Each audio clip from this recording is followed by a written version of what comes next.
Shalom kasih Kristus. Saya percaya kabar saudara dan kita semua hari ini semakin luar biasa. Karena iman kita dalam Tuhan semakin murni sehingga mampu bertahan. Hari ini doa dan harapan saya agar kita semua terus semakin berakar dalam Tuhan.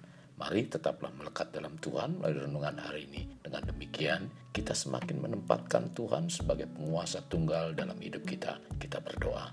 Bapa yang baik, terima kasih buat waktu dan kesempatan yang indah pada hari ini. Biarlah ketika kami mendengarkan kebenaran firman-Mu, firman-Mu merupakan isi hati-Mu Tuhan, di mana Engkau terus mengurapi kami untuk kami diberikan pengertian, sehingga kami semakin berakar di dalam Engkau Tuhan. Terima kasih Bapa Surgawi, inilah yang menjadi kerinduan dan doa kami, agar setiap pikiran, perkataan, dan tindakan kami sesuai dengan kebenaran-Mu. Dalam nama Tuhan Yesus kami berdoa. Amin. Melekat dalam Tuhan bertema hikmat kebijaksanaan. Terdapat dalam Yakobus 1 ayat 15, demikian firman Tuhan. Tetapi apabila di antara kamu ada yang kekurangan hikmat, hendaklah ia memintakannya kepada Allah, yang memberikan kepada semua orang dengan murah hati dan dengan tidak membangkit-bangkit, maka hal itu akan diberikan kepadanya. Kasih Kristus, bila kita melihat kenyataan dalam kehidupan sehari-hari sekarang ini, sama yang Rasul Paulus katakan dalam 2 Timotius 3, manusia akan mencintai dirinya sendiri dan menjadi hamba uang. Di mana ayat pertama mengatakan akan datang masa-masa yang sukar. Maksud Rasul Paulus dalam menghadapi masa-masa yang sukar dengan kondisi dan perilaku yang dilakukan oleh kebanyakan orang agar kehidupan orang percaya dalam menjalani hidup penuh hikmat kebijaksanaan. Saat kita diperhadapkan situasi atau keadaan yang sangat membingungkan dan mungkin sesuatu yang sangat sulit untuk mengambil keputusan yang tepat dan cepat, maka kita membutuhkan hikmat. Situasi dan kondisi seperti ini, hikmat dan kebijaksanaan sesuatu yang jauh lebih berharga daripada emas. Berkaitan dengan hikmat, tentunya setiap kita mengetahui siapa orang yang paling berhikmat di muka bumi ini selain Salomo. Salomo sebagai raja, ia banyak menghadapi permasalahan-permasalahan, mulai dari yang sederhana sampai pada permasalahan-permasalahan yang sangat sulit. Tetapi semua itu dapat diatasi dan terselesaikan olehnya karena hikmat yang Tuhan berikan padanya. Itulah sebabnya Salomo mengatakan berbahagia orang yang memiliki hikmat. Hal ini disampaikan dalam Amsal 3 ayat 13 sampai dengan 14. Berbahagialah orang yang mendapat hikmat, orang yang memperoleh kepandaian, karena keuntungannya melebihi keuntungan perak dan hasilnya melebihi emas. Jadi, orang yang memiliki hikmat atau kebijaksanaan sesungguhnya akan tahu bagaimana hidup dengan baik. Mungkin kekasih Kristus akan bertanya, benarkah orang berhikmat hidupnya akan baik? Ya, karena orang yang berhikmat dapat membuat keputusan-keputusan yang baik dan benar. Ini menjadi sesuatu yang sangat penting untuk kita memiliki hikmat. Karena kita hidup di tengah situasi yang sangat membingungkan, sulit diprediksi sebab dalam semuanya serba tidak pasti. Bukankah kondisi dan situasinya seperti ini?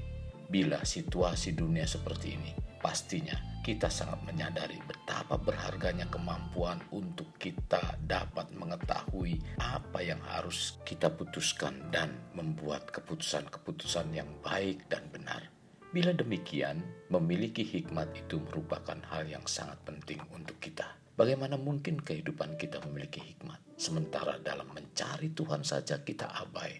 Tuhan bukan lagi menjadi penguasa tunggal dalam hidup, di mana hidup yang dijalaninya sekehendak sendiri. Melanggar firman Tuhan sudah terbiasa. Ketidakkudusan sudah seperti benalu, sehingga ibadah hanya ritual belaka. Untuk mendapatkan hikmat dalam Amsal 9 ayat 10 mengatakan permulaan hikmat adalah takut akan Tuhan dan mengenal yang maha kudus adalah pengertian. Kasih Kristus, bila hidup kita diarahkan untuk takut akan Allah, maka arah hidup kita sudah benar. Setiap apa yang kita lakukan, hikmat sudah bekerja. Kasih Kristus, orang yang hidupnya takut akan Tuhan berarti orang yang senantiasa melekat dalam Tuhan dan memiliki pergaulan yang intim. Orang yang demikian sudah sepatutnya dalam menjalani kehidupan mempunyai pandangan yang benar. Mengapa? Karena dalam melihat kehidupan, ia memiliki sudut pandang Tuhan. Jalan hidupnya selalu diterangi oleh Tuhan. Bahkan ia mengerti langkah-langkah yang harus diambil, sehingga tidak harus hidup dalam kebingungan untuk menentukan langkah-langkah ke depan. Sekarang, apa yang harus kita lakukan? Tuhan menawarkan, bila kita kekurangan hikmat, minta pada Tuhan. Karena dengan takut akan Tuhan, muncul hikmat. Dan dengan memiliki hikmat, kita akan dibawa dalam bertindak secara bijaksana. Tindakan bijaksana yang kita lakukan datang dari pengetahuan. Pengetahuan itu dihasilkan dari pengertian. Pengertian yang dimaksud tentunya dari kebenaran firman Tuhan, sehingga dalam menilainya dari sudut pandang Tuhan. Mari mintalah hikmat kepada Tuhan, dan Dia akan memberikan kepada semua orang dengan murah hati. Kasih Kristus, jadikan hidup kita untuk lebih bermakna. Membangun pribadi bermakna dimulai dari pribadi kita. Mari kita berdoa. Bapa Surgawi, terima kasih buat firman yang Kau sampaikan hari ini, di mana kami dibawa untuk terus senantiasa melekat di dalam Engkau. Karena itu menjadi satu kehidupan, agar kami senantiasa menempatkan Engkau sebagai penguasa tunggal dalam kehidupan kami. Karena hidup takut akan Tuhan adalah permulaan hikmat. Biarlah hikmat Tuhan terus ada dalam kehidupan kami, sehingga kami mampu mengatasi berbagai macam persoalan yang datang dalam kehidupan kami. Sehingga kami diberikan pengertian, kami diberikan Tuhan pemahaman-pemahaman yang benar, agar kami tetap ada di dalam kebenaran-Mu Tuhan. Tuhan, kami berdoa, biarlah seluruh kehidupan kami, keluarga kami tetap berada di dalam Engkau Tuhan. Pimpin kami, biarlah kami tetap senantiasa mempermuliakan nama-Mu. Ini doa kami, dalam nama Tuhan Yesus kami berdoa. Amin. Kasih Kristus, mari kita akhiri dengan mengedahkan kedua tangan kita.